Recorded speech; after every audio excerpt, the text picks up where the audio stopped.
So we have here our second boss fight. We have Karsh, who is wind aligned. Then we have Salt and Peppor, the pawns, who are earth aligned. Karsh has the most HP and the most potential to deal damage, despite the fact that this fight is not any kind of a threat. Ooh, that was a critical hit. What's up? So we're just gonna go ahead and wail on him. And here we have another little training segment like we went through when Radius just beat us into the ground, telling us to use elements of the color opposite to the enemies that we're fighting. So now now you see why I didn't put that electric jolt on Partial, and I instead gave it to Surge, since Karsh is green aligned, and this element might or might not deal a fair bit of damage. Most of the time I seem to see it deal between 52 and 60 damage to him. I guess I'm the equivalent of a elemental crit, but last time I recorded this and dropped the ball, it only dealt about 29. I don't understand the discrepancy. All I know is that it happened. So we're just going to go ahead and beat him and see how this goes. We've also got the opportunity to show off a new one with Kid.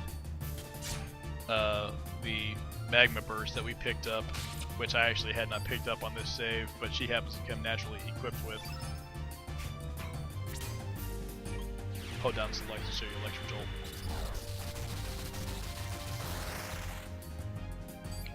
$37. Again, don't understand the discrepancy. We're going to defend and put our stamina pool back up.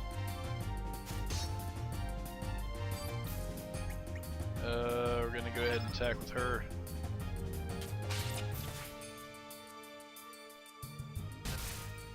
You really should try to avoid putting your stamina pool into the red negatives just because they can screw you at the worst possible time. But there's really no reason to stress about it either. It's really just not that big a deal. Now, I say this at this low level game. At the later levels, when you're stuck waiting for turns and the boss or the enemies are just getting free attacks off on you, it's a terrible idea, don't do it. But right now, it's not that big a deal. We go ahead and show off this Magma Bomb. It is essentially a fireball damage to all members of the enemy party. And of course, it'll be more or less useful based on the elemental affinity and the relative strength of the combatants. We're going to defend, boost our pool back up, just because it makes me feel like an idiot if I'm sitting here making attacks and we're not doing anything. Makes me feel silly. And I love seeing those hits just chain together. It's very satisfying. So as I'm sure you're noticing, Kid is not exactly a strong hitting character. Her specialty lays more in her wide range of text which she will gain access to. She's the obligatory thief character, in case you haven't guessed it yet. Like the first personal tech that she gains access to is called Pilfer, and she basically just steals a piece of loot from an enemy. Now here we have a +2 fireball used by a fire line character. Good damage.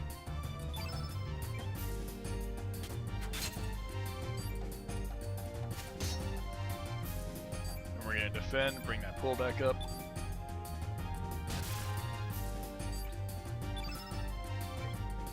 Well, we're going to be able to knock these guys out here in about 20 seconds. Case in point.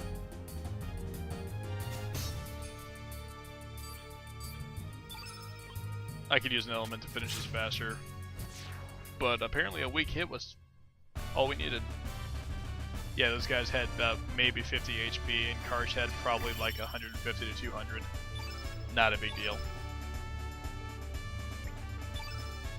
Here we are back to full HP. We got our first spoils off the battle, a bone axe, an ivory vest, and an ivory helmet.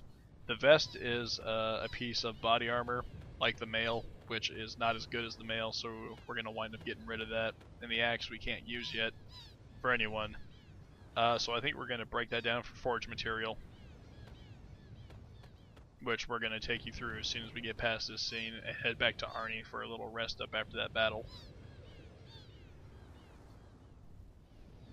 So his kid seems to be aware of our existence, but doesn't seem to be intimately acquainted with us, and we're not with her, so this is obviously taking place before our dream sequence.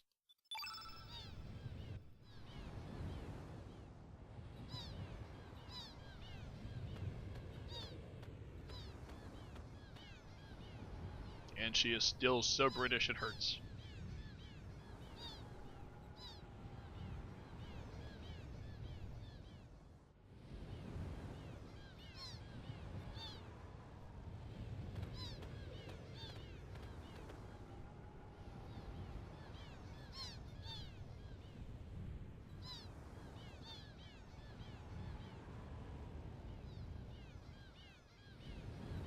That's a little ominous.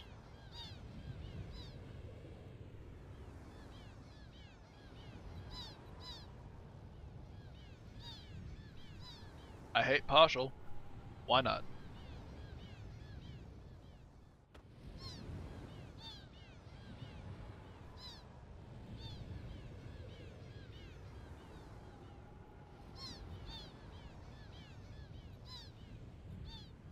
Look, kid, you're like 14. I'm like 17. I don't care what country you're in. That makes me a pedophile. It ain't happening.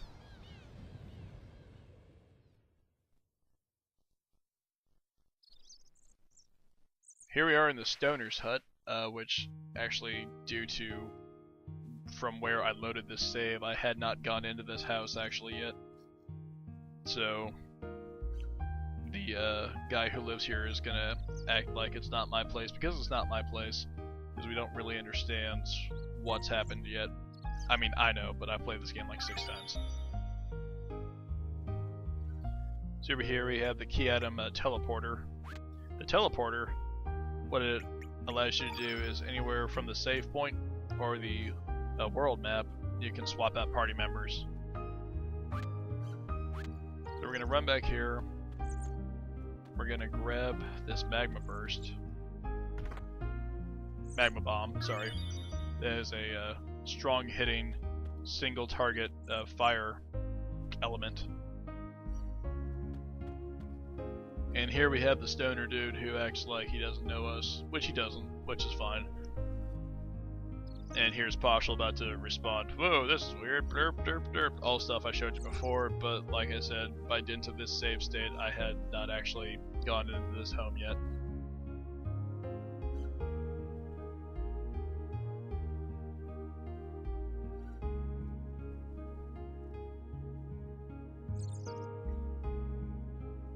Yeah, one of those weird little part gremlins, part chihuahuas, part bantha things over there in the windowsill.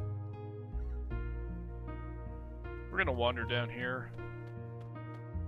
We're gonna talk to the vendor. I think she has the same elements as before, but we're gonna check that out, because you never know. Yep, same things as before. But we're gonna take some antidotes too, just because that's useful to have. And we're gonna sell, actually, we're not gonna sell any of these. Something you need to be wary of is you can sell out of what's currently equipped, so be careful with that.